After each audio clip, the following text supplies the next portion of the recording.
Did you know it's illegal for salons to advertise that tanning beds are a great way to raise vitamin D? Of course, they can't advertise that because of the increased risk of skin cancer from those tanning beds.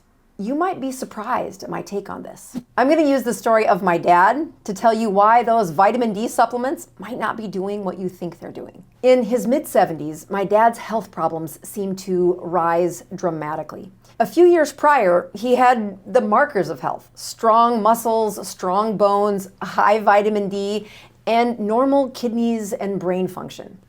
As his health started to decline, so did his markers of vitamin D, as seen by his blood test. The sicker he got, the lower his vitamin D went.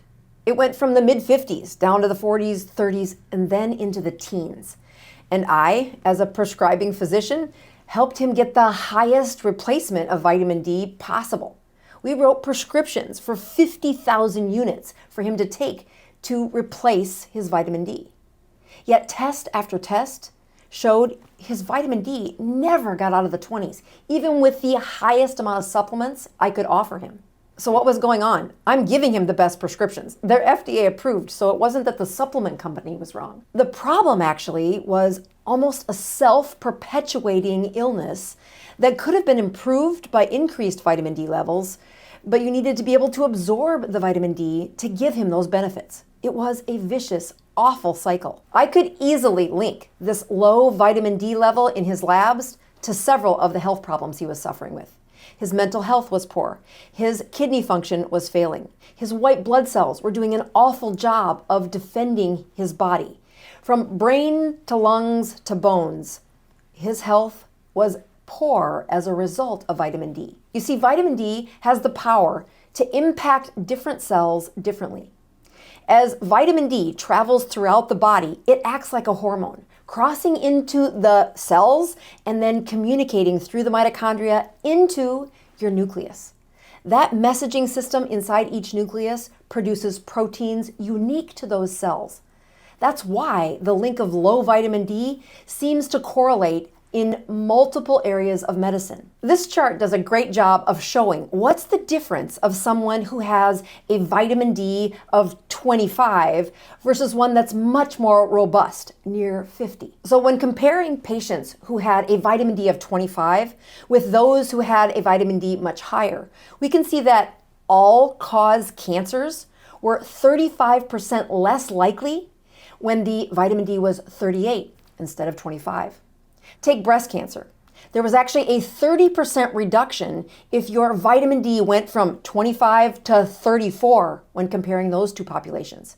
But look what happens when you got that vitamin D to 50. There was an 83% reduction in those people having breast cancer. As you look at the rest of the chart, you can see that as patients across different disease processes like type 1 diabetes, multiple sclerosis, heart attacks in men, and fractures or falls in women, this process was all a less likely problem when they kept their vitamin D above 34. So let's go back to my dad. As his health was declining, his ability to absorb nutrients was terrible.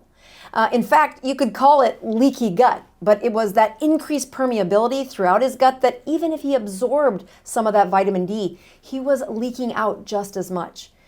The route to improve his vitamin D through absorption was failing, even at the highest doses.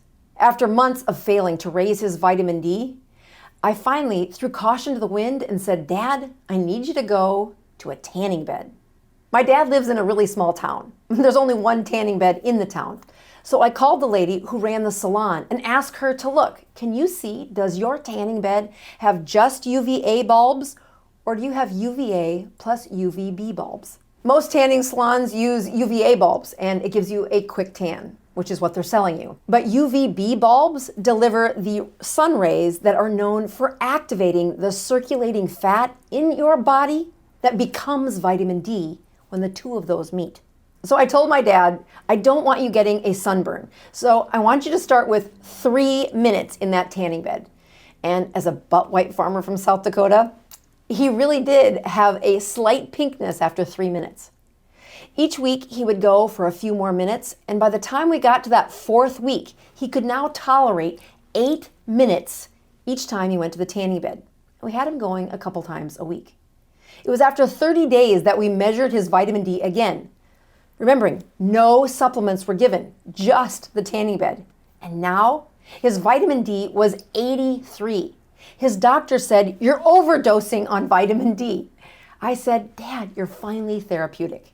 So what does that mean for most of my patients, or you? Should I stop giving them supplements and send them all to the tanning bed?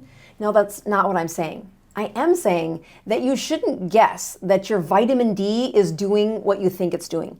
You should prove it. This is a very reproducible test that you can do at your own home. Prick your finger, put your blood supply on that sponge, and send it into the lab. This allows us to measure your vitamin D. And you shouldn't go 6 months between testing. You should test every month until you get your vitamin D at a minimum of 50. So in my practice, if my patients are spiraling with health problems and have a vitamin D in the teens, we still use supplements, but I do send them to a tanning bed. If you're like the rest of us with a vitamin D somewhere in the 30s and probably taking a minimal 400 international units a day, well, I boost that up to at least 5,000 international units of vitamin D a day, and then retest every month until you get a vitamin D in the right range. It really matters. So the key to that is you must test. Know your vitamin D number. Click here if you want to order that home kit for yourself.